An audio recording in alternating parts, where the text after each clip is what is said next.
Hey guys, welcome to the vlog. Ayan. So may good news ako sa inyo guys. Alam nyo ba, wala pang isang taon, naging Canadian na ako dito. Itong mga passport na to, wala na yan. Philippine passport, mapapalitan na yan guys. Hindi ko lang sigurado pa kung anong kulay ng passport ng Canadian, ano. And wala na yan. Kasi nga guys, ito guys, no, inaayos ko na yung mga documents namin kasi nga magpapalit na tayo ng passport. So itong Philippine passport natin na to, wala na yan guys. Kasi nga, Canadian na tayo. Wow! So, ito guys, ituro ko sa inyo ha. Ito, kahit sino pwedeng ano to eh. Kung yung mga bagong international student dito, agad-agad guys, pwede na tayo maging Canadian dito. Wala pa yung isang taon guys ha. Ito, wala pang isang taon. Ituturo ko sa inyo guys kung paano yung way para maging Canadian tayo.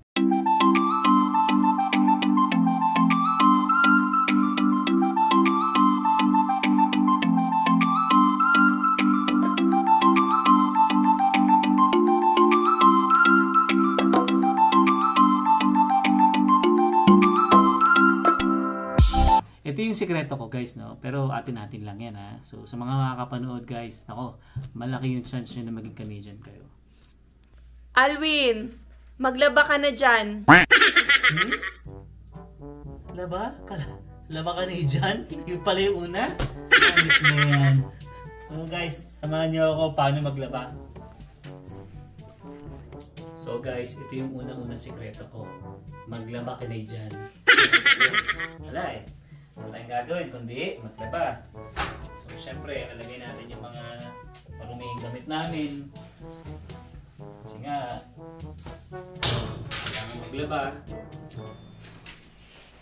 Ay, nakong buhay ito.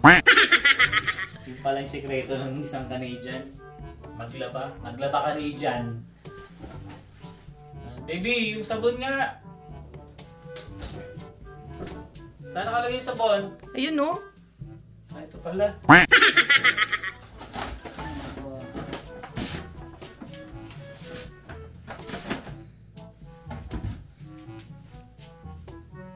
So yun guys, no, ito yung unang-unang sikreto ng mga para maging Canadian. Maglaba Canadian. Alwin, maghugas ka na dyan. Hugas na naman? Kakahugas ko lang kanina ah. So, ito pala yung pangalawang sikreto natin. Maghugas Canadian. Buhay ito. So, yun guys. Yan yung mga trabaho ng mga Canadian. Pangalawa, maghugas Canadian. Hugasan mo yung plato, hugasan mo yung kawali. Ay, nako. Talaga naman.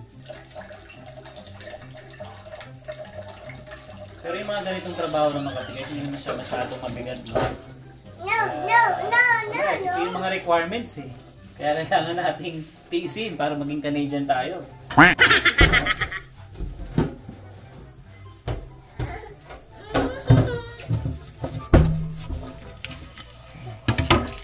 Dami oh. Oh, init.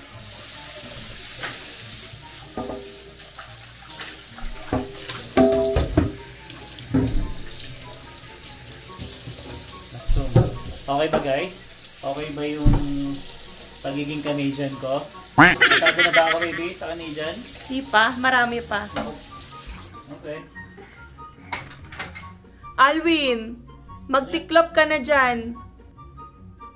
Ha? Tiklop naman ngayon? Sige na nga, wala tayong magagawa eh. So, tiklop Canadian. Ay, nako. So ito guys yung sikreto ng mga Canadian, ito yung pangatlo natin. Magtiklop. Magtiklop Canadian. Tapos samahan mo pa nitong makulit na to. So yun, no. Ay, yan ang problema guys pag may bata. Imbis na magawa mo yung trabaho mo, guguluhin ka pa. Huwag yan.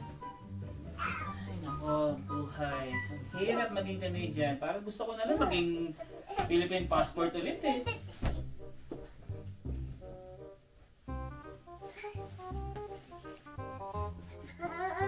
Ayos ba guys? So yan yung sekreto. Titiglupin mo pa yung nilaban mo ha. Opo ma'am. Alwin, magwalis ka na dyan. Asan po mamang walis? Andun sa gilid ng ref.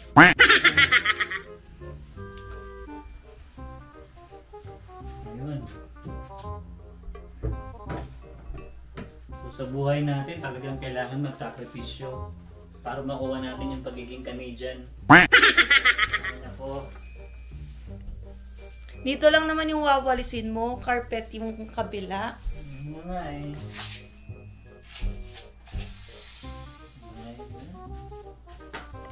Daming alikabok. May mga bigas-bigas pa. Ay, naku, ang buhay to. Hirap pumunta sa Canada. Bago ka maging Canadian, ang dami mong gagawin pala. Okay na po ba yan, ma'am? Okay. Alvin, magluto ka na dyan. Opo, ma'am. Ito na po. Magluluto na po tayo. Ano po lulutuin ko para masaya naman kayo? Gulay-gulay tayo ngayon. Okay.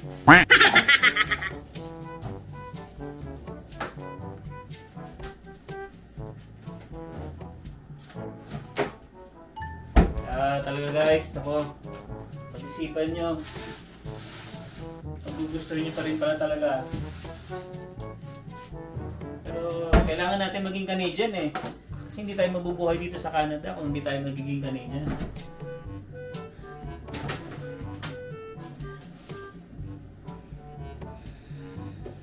So magigisa lang tayo ngayon. Kasi gusto na yung aking mahal eh, gusto na may sabaw. So magigisa tayo ng ano lang, repolyo, tsaka may ano tayo, mayroon tayong giniling. Yan. Tanggalin natin yung mga ano, nakakahiya sa ating ano eh, sa ating madam. Sabihin niya eh, hindi tayo nagtatrabaho dito sa Canada. So, unahin natin itong ano, onion. Ba't naiyak ka? Gawa na sibuyas eh. Hindi sa pagiging Canadian eh. Dito sa paghiwa ng sibuyas. Nakakaluha.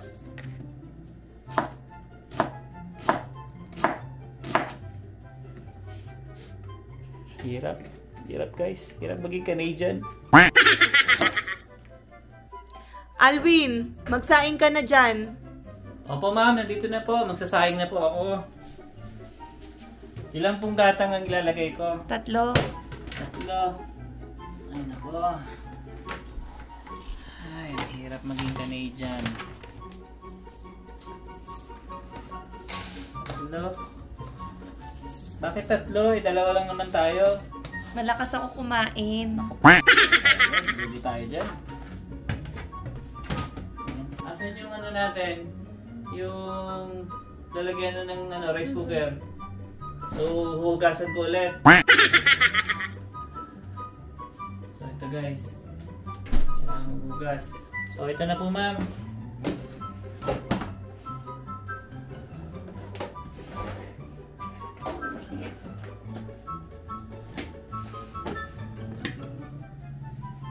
Okay na po ba yun ma'am? Okay na. Alvin, maghain ka na dyan. Opo ma'am, kukuha na po ako ng mga plato at kutsara. Upo na po kayo doon. Ako na maghahain.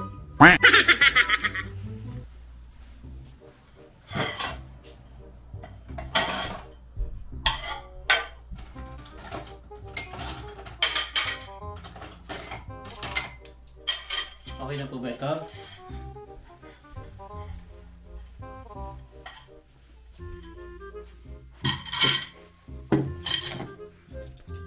Kumuha na rin po ako ng kanin. Okay. Thank you. Alvin, magplantsa ka na dyan.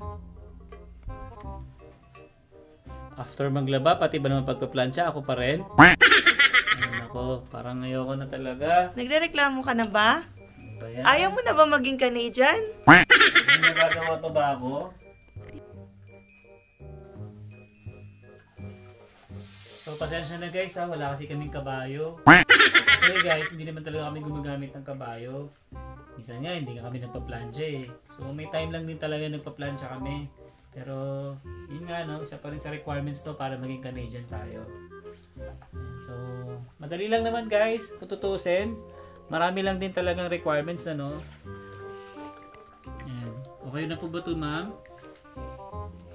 Ayusin mo. Thank you, Mek, sa pa-t-shirt. Wow, nga pala, shoutout pala kay Mek at saka kay Eric. Kay Eric. So, binigay nila to galing Vancouver. Ayan, so sila yung kasama namin guys nung nakaraang Wednesday. So, namasyal sila dito sa Vancouver. Tapos yun, nadagdagan pa ako ng trabaho sa pagpa-plancha. Ayan, shoutout ulit sa'yo, Mek, tsaka Eric. Alvin, magpalit diaper ka na dyan. Naku ma'am, bago nyo pa sabihin yung magpalit ng diaper, ito, ginagawa ko na. Ayan.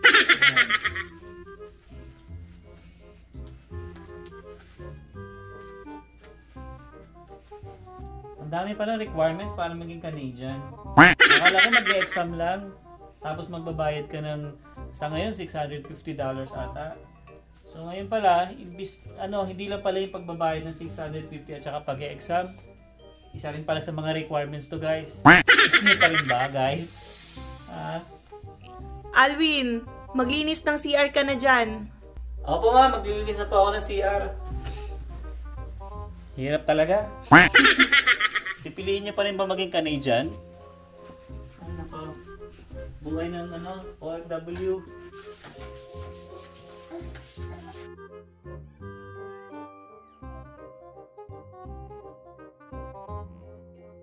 So ito guys yung isa sa mga requirements para maging Canadian So hindi lang yung pagluluto, paghuhugas ng plato, paglalaba, pati rin po paglilinis ng CR para maging Canadian ka. Yan. So gugustuhin niyo pa rin ba? Comment down below guys. Kung gusto niyo pa rin maging Canadian, parang gusto ko maging na lang Pilipino ulit. Ay nako. Hi guys! Ayan, so ano lang to guys, katuwaan lang namin ni Emma. Kasi alam niyo na, pantanggal inip lang no. And naisip namin nga gumawa ng vlog about sa Canadian, sa pagiging Canadian. So baka guys nag-expect kayo no, kasi nga yung thumbnail natin is paano ako naging Canadian. Ayun guys, yung reason kung bakit ako naging Canadian dito sa Canada nang wala pang isang taon. Yun guys no, and sa totoo lang guys, yung trabaho talaga dito sa Canada, especially dito sa bahay, is hindi naman siya ganun kabigat talaga. So actually ako talaga gumagawa nun. Si Emma is paglilinis ng bahay sa kanya talaga yan. Pero most of the time talaga, ako yung sa pagluluto. Then si Emma, siya talaga yung gumagawa sa paglalaba, sa paglilinis dito sa bahay, pagtitiklop ng mga damit.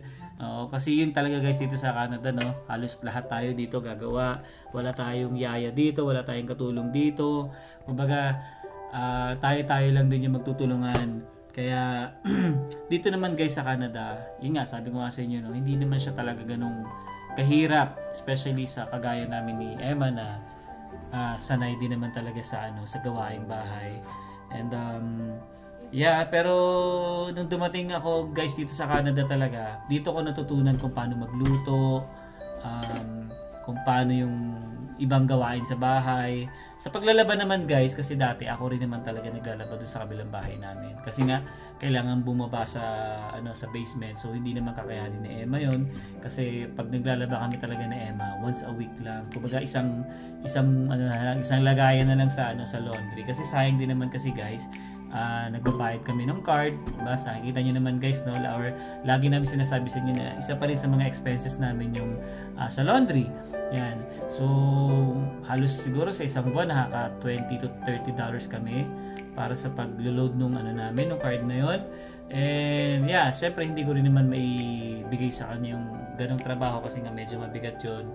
Mahirapan siya bumaba. So ako yung naka-assign sa paglalaba, sa pagluluto. Then the rest, si Emma na yan guys, linis ng bahay, kay Zion, syempre magpapaligo kay Zion. Actually yung ginawa ko kanina sa CR, hindi ako gumagawa nun, si Emma rin gumagawa nun guys. Yan, basta ako guys, more on luto lang talaga. Kasi nga syempre pagdating natin ng bahay medyo pagod na rin. Pero pagdating sa pagluluto, ako talaga kasi mas gusto ko yung ako yung magluluto, no? Tsaka mas feel ko na ako yung gagawa pagdating sa ganun. Alright? So, yun guys, no? I hope na nag-enjoy kayo sa vlog namin ni Emma ngayon. And I know, maikli lang to. And yeah, so hanggang dito na lang siguro tong vlog namin. And see you on the next one. Peace!